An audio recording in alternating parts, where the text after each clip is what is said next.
بسم اللہ الرحمن الرحیم.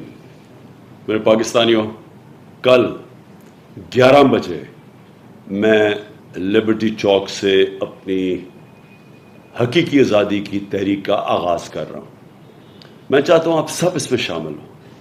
یہ کوئی سیاست کے لیے کوئی تحریک نہیں ہے، یہ کوئی ذاتی مفادات کے لیے نہیں ہے، کوئی گورنمنٹ گرانے یا لانے کے لیے نہیں ہے.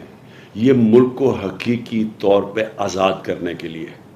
یہ جب سے پاکستان بنا ہے، جو تحریک پاکستان تھی جس میں ہم نے انگریزوں سے آزادی لی تھی، یہ اب اس کے بعد حقیقی آزادی کی تحریک، اتنی بڑی تحریک اب شروع ہے. اس کا مقصد کیا ہے؟ اس ملک میں جو فیصلے ہوں وہ ملک کے اندر فیصلے ہوں.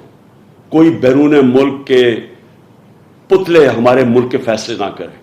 دوسری چیز، انصاف ہو، قانون کے سامنے سب ایک برابر ہو. انصاف سے انسانوں کو آزاد کیا جائے. انصاف دے کے اس ملک کے اندر خوشحالی لائی جائے، کیونکہ انصاف کے بعد ہی خوشحالی آتی ہے. یہ چھوٹا سا طبقہ جو قبضہ کر کے بیٹھا ہوا ہے، جو ہر وقت چوری کرتا ہے اور اپنے آپ کو NRO دے دیتا ہے، ان سے آزادی کے لیے یہ تحریک ہے.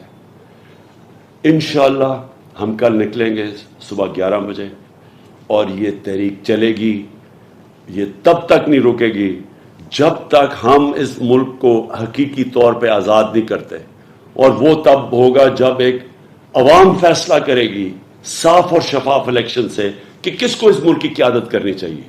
یہ نہیں کوئی باہر سے سازش ہو اور اندر یہاں بیٹھے ہوئے غدار ان کے ساتھ مل کے حکومت گرا کے اور پتلے اوپر بٹھا دیں. ہم وہ ملک چاہتے ہیں جو قائد اعظم نے جس کی جدوجہد کی. ہم وہ ملک چاہتے ہیں جو علامہ اقبال کی خواب تھی. پاکستان زندہ باد.